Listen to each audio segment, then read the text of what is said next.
At our holiday trip, she said, I met someone new who makes me feel alive. I planned to propose, but she saved me a fortune. Later, she came back begging and crying after that. Someone cheated on her. Hey, Reddit. My ex thought a vacation in Japan was the perfect time to tell me she'd fallen for another man. So I packed my ring, my pride, and a plan. Before I show you how that turned out, let me start from the beginning. My name's Xavier Clark, 33 years old, cybersecurity engineer. I spend most of my time catching other people's mistakes before they crash systems. I guess that's ironic considering what happened next. My girlfriend, well, back then, was Lena Hart, 30, marketing strategist, professional attention addict. If validation were currency, she'd have been on the Forbes list. She called herself a visual storyteller, which basically meant she lived through her phone. We'd been together 3 years. She was loud, charming, magnetic, the kind of person people noticed when she walked into a room. I liked that once. She brought color to my quiet world. Somewhere along the way, though, the color turned neon. Everything she did had to sparkle, trend, be seen. Lena had a thing for Japan. Ever since college, she'd been obsessed with anime, cherry blossoms, and tea ceremonies. She'd always say, one day, I'll go find myself there. So I made it happen. 2 weeks off work, hotels booked, routes planned down to the train schedules. I wanted her dream trip to become ours. I also planned to propose. Tokyo Disneyland under the fireworks, her perfect fairy tale. I'd even scouted a spot near the castle during a previous business trip. The ring was custom platinum with a single diamond set low, clean, understated, efficient like me. It wasn't about price, it was about permanence. On the flight, she sat beside me with her iPad propped up, watching an anime called Your Lie in April. Every few minutes, she paused the show to angle her phone toward the window for selfies. The flight attendant hadn't even dimmed the cabin lights yet, but she already had filters ready. I glanced over once, saw my reflection in the screen, and thought she used to watch sunsets. Now she watches herself watching sunsets. She caught me looking and laughed. What? Nothing, I said, just thinking about the trip.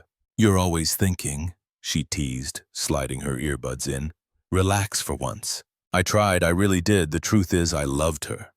Or maybe I loved who she'd been when we met. Back then she was witty, sharp, genuinely curious about everything. We'd spent hours in bookstores arguing about philosophy, laughing over cheap takeout, dreaming about building something together.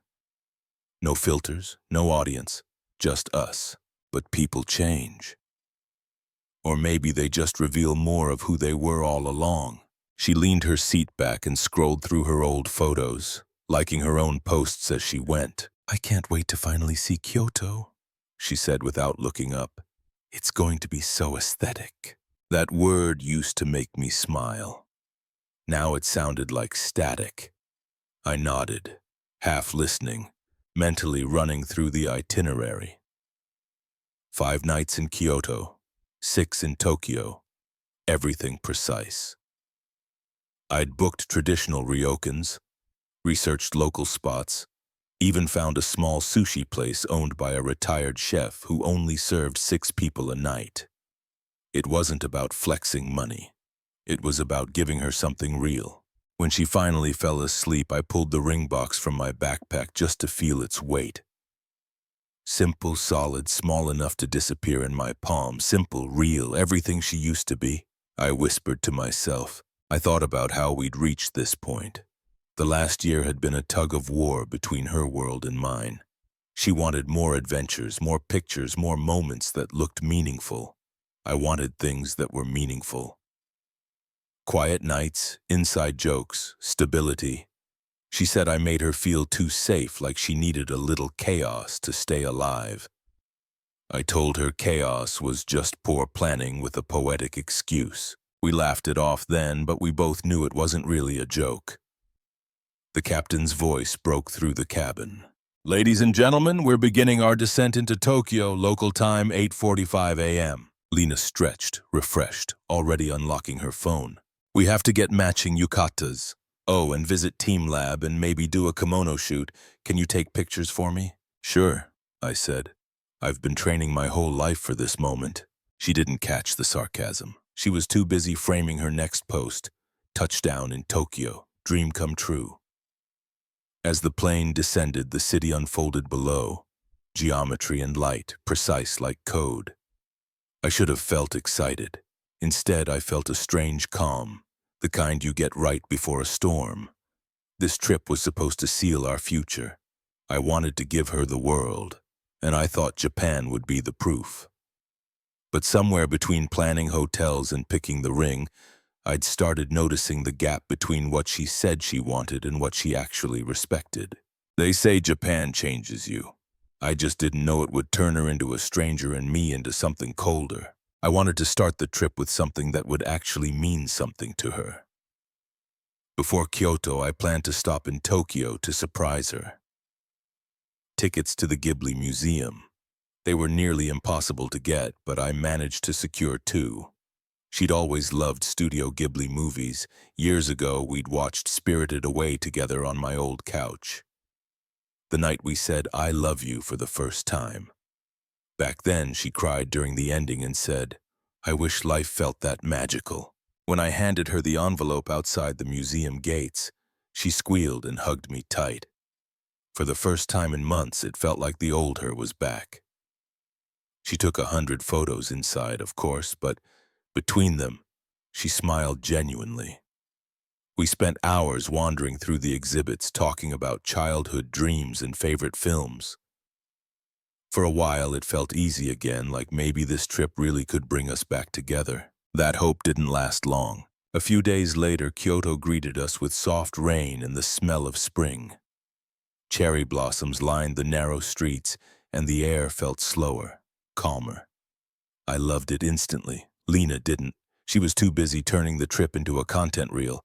Every shrine became a backdrop. Every meal was a photo shoot. "Hold my bag," she said, tossing it at me while fixing her hair. "Get a better angle." "No, lower, you're cutting off the temple roof." Tourists stared. I didn't care about them. I stayed quiet, snapping her photo against a wall of lanterns. She checked the screen. "You need to focus more on lighting. It's not giving Kyoto aesthetic." "I'll update my resume," I said flatly, "photographer boyfriend." She rolled her eyes, the universal sign for, "You're not fun anymore." That afternoon, she found a small boutique selling hand-dyed kimonos. I followed her inside, mostly out of habit. The shop was quiet, the owner polite, the air thick with incense. Lena tried on half the store before settling on one. Silk crimson embroidered cranes. The price tag said 108,000 yen, around 700. "I'll take it," she said, smiling at the clerk. "He's paying. He's American." The clerk laughed awkwardly. I didn't. I handed over my card and said, and apparently fluent in regret. Lena frowned. "What's your problem?" "Nothing," I said, "just learning the art of letting go." She didn't catch the meaning. Or maybe she did and didn't care. On the way out, she looped her arm through mine. "You take everything too seriously. You should enjoy life more. You're so boring sometimes," I said. Didn't realize responsibility was a mood killer. She scoffed. "See, you can't even take a joke." She walked ahead, scrolling on her phone, probably checking which filter would make the kimono pop. I stayed a few paces behind, letting the crowd swallow the space between us. That night, while we ate dinner in a narrow alley near Jian, she brought it up again. "There's this cultural art tour tomorrow morning," she said between bites of ramen. "Local artists teach you traditional calligraphy and painting. It's authentic. I want to go." "Sounds good," I said. "I'll come with you." She froze mid-slurp, her chopsticks clinking against the bowl. "You don't have to. It's kind of my thing." "I don't mind watching you paint," I said. She sighed, already irritated. "You can't control my schedule, Xavier." I leaned back. "Thank God," I said. "My meetings have outcomes." Her glare could have cracked stone. She grabbed her bag and stood up. "You always have to be right." "Not always," I said. "Just when I am." She left before finishing her food. I stayed, paid the bill, and watched the rain start to fall outside. It wasn't anger that sat in my chest, it was recognition. Something was slipping. Not love that had been decaying quietly for months. What was disappearing now was respect. When we first met, we were a team. Now it felt like we were co-workers on a failing project, each trying to pretend the system still worked. Later that night, she came back to the ryokan smelling like perfume that wasn't hers and paint that didn't belong to me. She said the class went great and that she met some really inspiring people. I nodded, didn't ask for details. She talked for half an hour while I scrolled through tomorrow's itinerary on my phone. The sound of her voice blurred into background noise. I heard words like spiritual energy, creative flow, connection. None of it was about us. She eventually fell asleep mid-sentence, phone still glowing in her hand. I turned off the lamp and stared at the ceiling, counting the seconds between the raindrops tapping the window. That's when it hit me. The quiet, the kind that doesn't comfort, just reminds you something's dying. The first sign of failure in any system isn't noise, it's silence. By the second week, Lena had turned Kyoto into her playground. Every day started with the same line. I'm heading to the art studio. At first, I didn't think much of it. She'd always been drawn to creativity, but soon it became an obsession. She talked about the place nonstop, its smell, the people, the vibe. Mostly, she talked about Ren. Ren, the local artist who paints what people feel. Ren, who doesn't need words to express emotions. Ren, who apparently was a real soul. I kept my tone even. So therapy with a brush. She didn't laugh. She just gave me that patronizing smirk that people wear when they think they've evolved beyond you. You wouldn't understand, she said. You're too emotionally numb. I didn't look up from my coffee. Emotions aren't art when you dump them on everyone else's canvas. She frowned, annoyed that I didn't take the bait. See, that's exactly what I mean. You don't feel things deeply, you analyze everything to death. Some of us call that self-control, I said. She shook her head. You always think being calm makes you superior. Not superior, I said, just sane. The argument ended there. She stormed out, claiming she had to meet the creative team at the studio. By the time she got back, it was midnight. She smelled like turpentine, sweat, and someone else's cologne. I could have asked. I didn't. Instead, I looked up from my laptop and said, "You look inspired." She smiled faintly, as if the words were a compliment. Finally, someone who gets me. I nodded once. Yeah, must be why I'm invisible. Her smile vanished. You take everything so personally. Not everything, I said, just the stuff that's mine. She rolled her eyes, muttered something about me being too serious, and disappeared into the bathroom. I heard the shower running for a long time. The next morning, she announced a small change to the itinerary. I canceled 2 of our Tokyo nights, she said over breakfast, casually stirring her tea. I looked up. You did what? Relax, she said. We'll stay near the art district instead. Ren said it's more authentic. You canceled my reservation without asking. It's our reservation, she corrected. And yes, because you never appreciate the moment. You just plan everything like it's a business trip. I leaned back. And you treat it like an audition. Her expression hardened. You're impossible. I'm trying to live a little. I noticed, I said. She sighed dramatically. And you're overreacting. It's just a hotel. Sure, I said. And you're just crossing lines. That earned me silence. Her favorite kind of punishment. She packed her things for another art session, kissed me on the cheek without looking at me, and walked out. I didn't stop her. I just sat there sipping my coffee, staring at the empty cup across from me. By afternoon, I moved our luggage myself. If she wanted authenticity, she could have it. The new hotel was smaller, noisier, closer to the art district like she wanted. The walls were thin. The air smelled like oil paint and incense. I wondered if she'd feel spiritually aligned with that. She came back late again, laughing too loudly at something on her phone. Her eyes were glassy, her smile exaggerated. How was your day? I asked. Transformative, she said. Ren says my brushstrokes have real emotion. Good, I said. Tell him to frame that emotion and sell it. Might cover next month's rent. She glared. Why do you always have to ruin things? Just balancing the tone, I said. She went to bed without another word.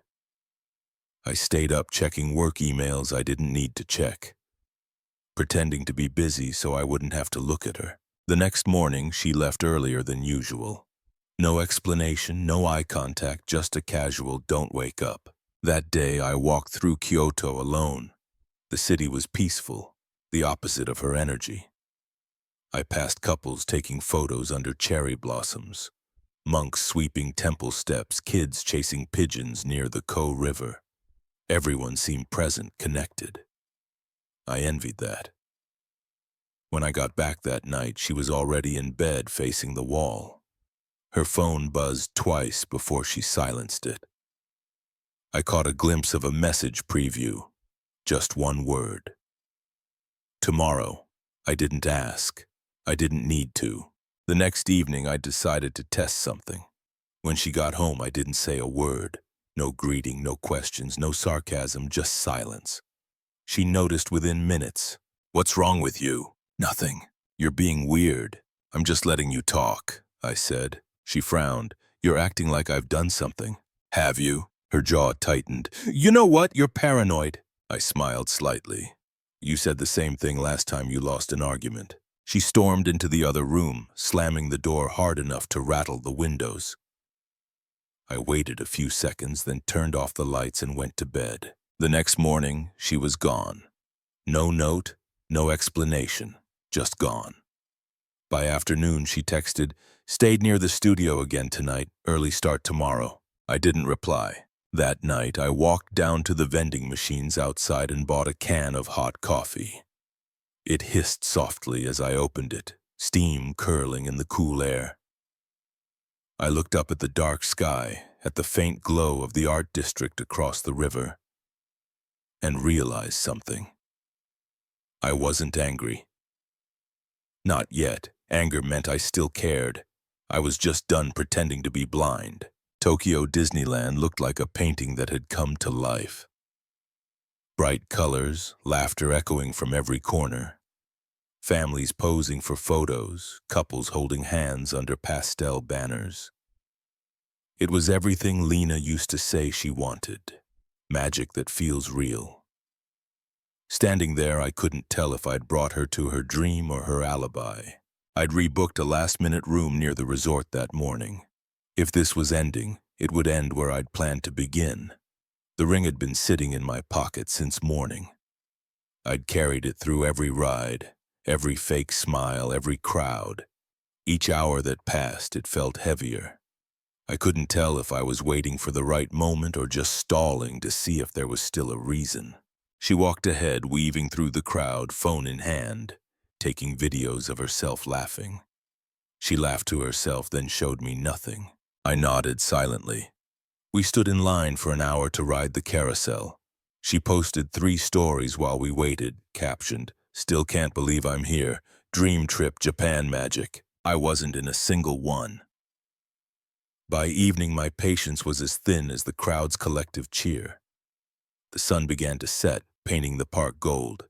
It should have been the moment, the perfect backdrop for a proposal. Instead, I just watched her from a few feet away, wondering how someone could be surrounded by so much light and still be so far gone.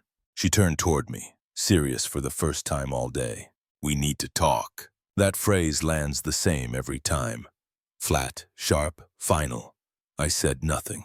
She motioned toward a small garden near the side of the park, away from the noise. It was quiet there, lanterns swaying above us, the castle glowing in the distance. She took a deep breath like someone about to confess a crime she'd already forgiven herself for. "I've fallen for someone else." I didn't move. "Ren," she nodded quickly, relieved I said it first. "He makes me feel alive, Xavier, like I can actually breathe. With you, it's different. You make me feel safe, like a brother." I looked at her for a long moment. "So you traded stability for sparkles, classic." She flinched, eyes darting away. "I didn't mean to hurt you."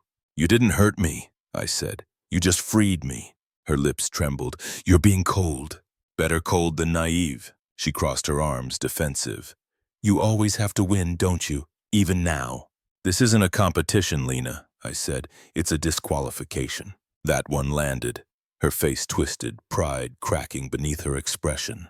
Don't do this, she whispered. I'm being honest with you. I tilted my head. Now, after weeks of pretending I was blind, her eyes filled with tears. You're too logical for love, Xavier. You can't feel anything deeply. You don't fight for things. I don't fight for people who've already left. The first firework exploded behind her, painting her face red and gold. She jumped at the sound, then looked at me like she wanted to freeze time. I thought this trip would fix us, she said. I thought you'd have the decency to end it before you broke it. She looked away, tears streaking her makeup. The fireworks kept going, louder, brighter, mocking us with their timing. I slipped my hands into my pockets, the ring still inside. Her mouth opened slightly, but no words came out. I stepped past her, the smell of her perfume mixing with the smoke from the fireworks. Enjoy your freedom, Lena. It comes with no warranty. She said something behind me. I didn't listen. As I walked through the glowing park, families clapped at the sky. Children pointed at the colors, music swelled. Everything was joy except the space around us. It felt like I was walking through a simulation that hadn't rendered properly. My phone buzzed once in my pocket, probably her. I ignored it. I pulled out my phone, scrolled through her photos, the selfies, the laughs, the fake moments, and deleted them one by one, no hesitation, no drama. I kept walking toward the exit, the ring still in my pocket, the crowd still cheering, the sky still on fire. My heartbeat didn't even spike. That's how you know love's already dead. When betrayal feels like confirmation, not surprise. By the time I reached the gate, the fireworks were fading. Behind me, the castle glowed against the smoke, a perfect image of illusion. I walked out of the park, past the music, past the lights, through the archway where the air felt real again. She stayed behind in her dream. I left the simulation. That night, I made my decision. No waiting, no begging, no explanation, just execution. I sat in the dim hotel room, fireworks still echoing faintly from Disneyland in the distance. My phone was lighting up on the nightstand. Messages, calls, apologies, excuses. I didn't open a single one. I picked it up, unlocked it, and went straight to my banking app. First move, cancel the card I'd given her. I remembered how proud she'd looked when I handed it to her months ago, saying, "Use it for emergencies." Turns out the emergency was me finding out who she really was. Next, I pulled up the travel itinerary. Every hotel, every reservation, every plan canceled. The trip was officially dead. Then I booked the first available flight back to New York. Aisle seat, no return. The phone buzzed again. Please pick up. Can we talk? I didn't mean for it to happen like this. I muted the thread. By the time I checked out, she'd left another 10 missed calls.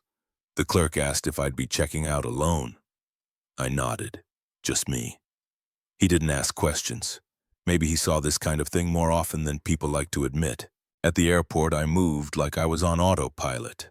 Boarding, security, gate, seat. Every step felt mechanical, like running a script. The moment the plane took off, I turned my phone off and stared out at the dark ocean below. I wasn't heartbroken, I was just clean. Back in New York, I didn't tell anyone what had happened. Not my co-workers, not my friends. I went home, dropped my bag, and stood in the middle of my apartment in silence. It felt bigger somehow, empty, but mine again. I turned the lights on, opened my laptop, and started typing a list. Breach protocol, change locks, secure accounts, remove access, isolate variables, eliminate residue. If heart breaks a bug, I said out loud, I'm the patch. The locksmith came at midnight. He replaced them with new reinforced ones. When he handed me the fresh keys, I dropped the old set in the trash without hesitation. Next came the cleanup. I started with her side of the closet. Designer clothes, shoes still with tags, perfumes I'd never liked. Each item went into boxes, everyone labeled neatly with a marker. Lena's box, one of 14. No anger, no hesitation, just sorting. By dawn, the apartment looked different. Minimal, sharp, efficient. The scent of her cherry blossom perfume was gone, replaced by the faint smell of coffee and new air. Then came the digital purge. I logged into every shared account: Netflix, Spotify, utilities, cloud storage, joint subscriptions. One by one, I removed her access, but I left one folder untouched. Inside, I uploaded a single document titled, "What You Left Behind." It wasn't angry or emotional. It was data, cold and clear. Every sacrifice, every plan, every time I'd covered a bill, canceled a night out, fixed her mess, defended her, every promise she made and broke. The last line read, "You traded a life for a moment. I hope the exchange rate was worth it." I didn't tell anyone about it. I didn't send it. I didn't need to. She'd find it eventually, and that would be enough. By noon, I'd loaded the 14 boxes into my car. Lena's parents lived an hour away in New Jersey. I called ahead. Her father answered, voice calm but tired. "Xavier, what's going on? Lena said you two had a fight." "It's more than that," I said. "She met someone in Japan." "I'm done." Silence, then a heavy sigh. "Come by," he said. When I arrived, her mother opened the door. She looked confused, worried, and somewhere underneath it, ashamed. I gestured toward the car. "Her things are all packed. 14 boxes, everything's labeled." Her father Robert joined us on the porch. "You didn't have to do that yourself." "I wanted it done right," I said. They helped me unload the boxes. Each trip from the car felt lighter than the last. When we finished, her mother wiped her eyes.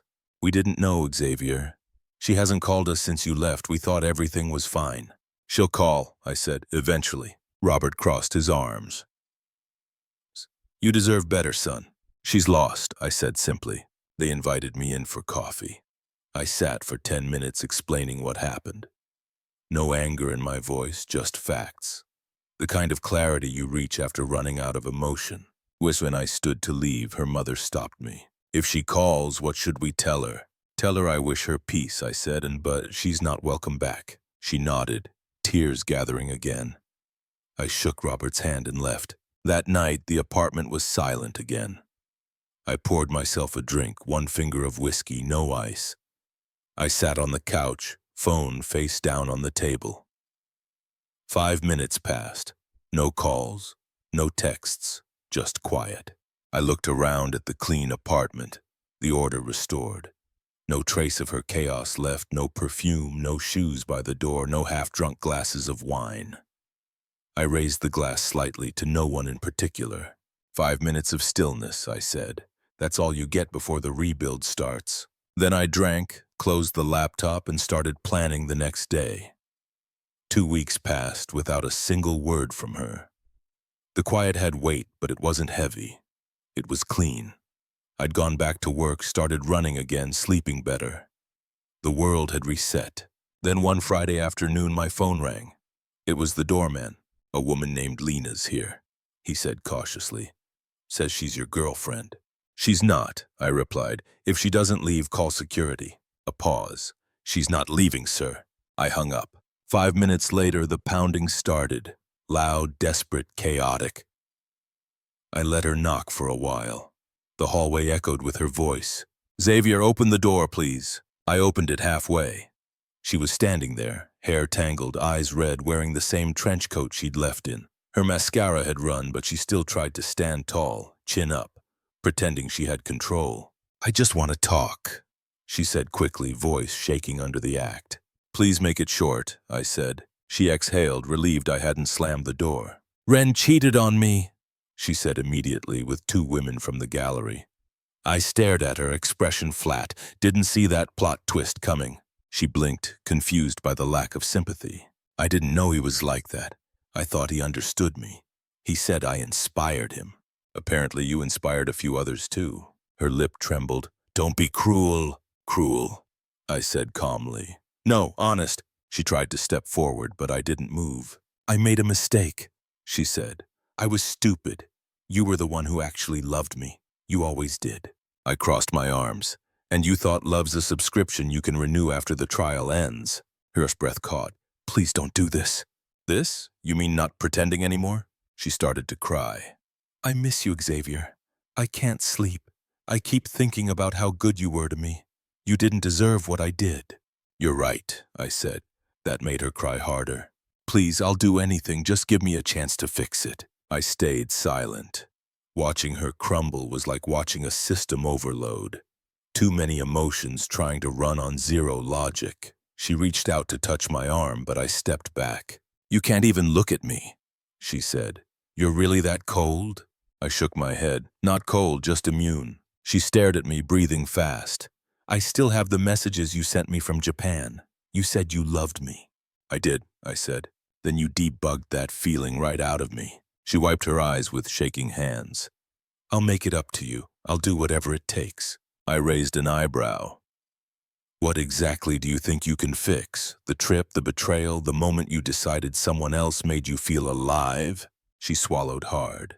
I was lost. I didn't know what I wanted, and now I want you, she said, voice cracking. I want us, please. I almost laughed, not out of humor, but disbelief. Then she saw the small ring box sitting on my console table near the door, the one I hadn't thrown out yet. Her eyes widened. Were you going to propose? I didn't answer. Jaw dropped. You were, weren't you, at Disneyland? I nodded once. Right before your big confession. She gasped. Oh my God! Then more quietly. Where's the ring?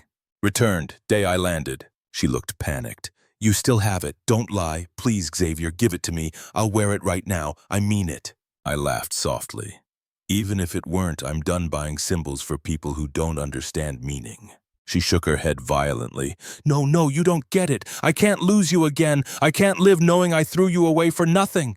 You already did, I said evenly. That's the problem. She froze for a second. She looked like she might scream. Then her shoulders dropped. Tears streamed down her face as she whispered, You can't really mean that. I do, I said. You just don't like when people mean what they say. She reached for me one last time. Please, Xavier, just one more chance. No. The word landed like a door shutting on a storm. She broke completely then, sobbing, begging, shaking. I'll change, I swear I'll change. I opened the door wider, not for her to enter, but to make my point clear. You should go, I said. She hesitated, then whispered, I hate you. That's better than pretending to love me. Her face twisted, rage and heartbreak colliding. You'll regret this. You'll wake up one day and realize you pushed me away. I smiled faintly. I already woke up. You were gone. She stood there for another moment, trembling, before turning and walking down the hall. Her heels echoed until the elevator doors closed. I shut the door quietly. The sound clicked through the apartment like a full stop at the end of a sentence. I stood there for a moment, listening to the silence she left behind. It didn't hurt. It didn't sting. It just felt right. Then I locked the door, poured a glass of water, and sat down on the couch. Through the window, the city lights flickered like code on a dark screen. Endless, steady, predictable. Her chaos stayed outside. My peace stayed inside. The weeks that followed were quiet, steady, and sharp. Lena tried calling again. Different numbers, unknown IDs, even a few emails that slipped past the spam filter. I never opened them. She had already said everything that mattered back in that hallway.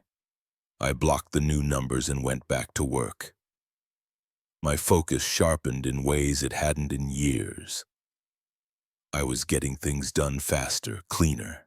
The silence around me wasn't empty anymore. It was efficient. Every morning started the same. Gym, shower, black coffee, work. The body follows where the mind leads, and mine was finally moving forward.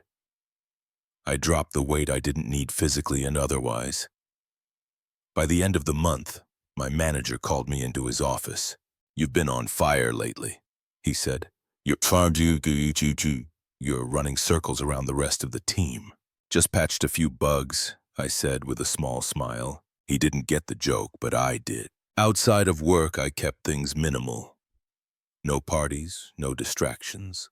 I rebuilt quietly, piece by piece. The apartment was new now.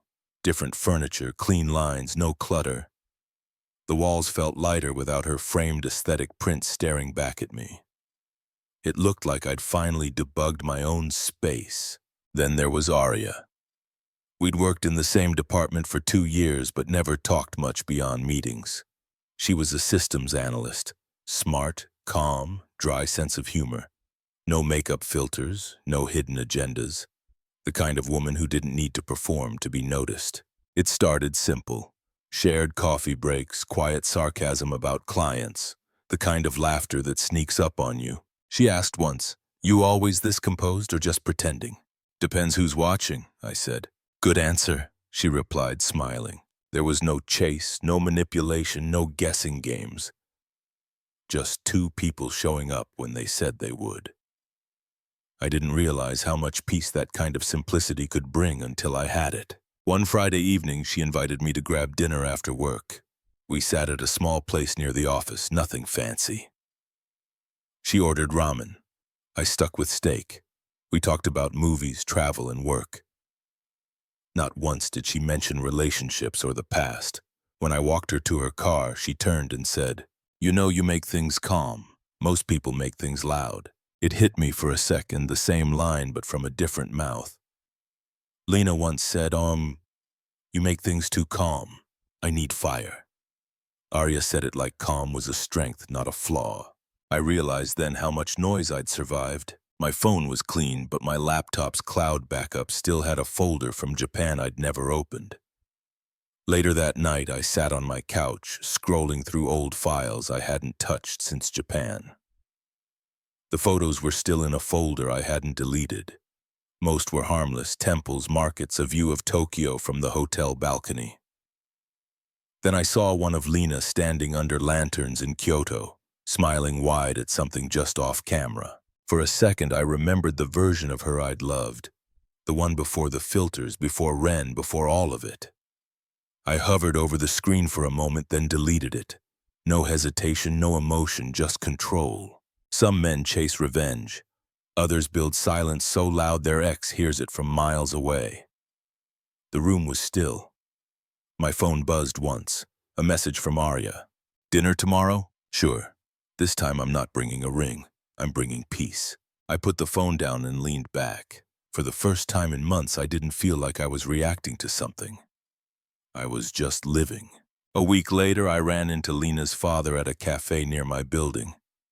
He looked older, tired, but when he saw me, his expression softened. "Xavier," he said, "good to see you. How are you?" "Better," I replied. He nodded slowly. "Lena's back home for now. She's trying to figure herself out. I hope she does." I said, "Everyone deserves to find peace." He gave a small, understanding nod. "You handled it right. You didn't fight fire with fire. Not many would have done that. It's easier when you stop playing their game," I said. We shook hands, and that was that. No bitterness, no curiosity, just closure. That night, I took a walk through the city. The air was cool, the kind that wakes you up just enough to remind you you're alive. I carried that spare Lena kept in my pocket. I didn't know why I'd kept it, maybe just out of habit. When I reached the bridge over the East River, I stopped, held the key in my hand, and looked at the water below. It caught the light from the skyline. Cold, metallic, endless. I flipped the key once, then let it fall. It hit the water without a sound. Peace doesn't announce itself. It just replaces the noise. By the time I got home, Arya had sent another text. "Don't forget to bring that calm energy tomorrow." I smiled to myself. "Always do." I turned off the lights, the city humming faintly outside my window. No ghosts left, no what-ifs, just the clean rhythm of a man who finally got his balance back. She wanted a story. I gave her an ending.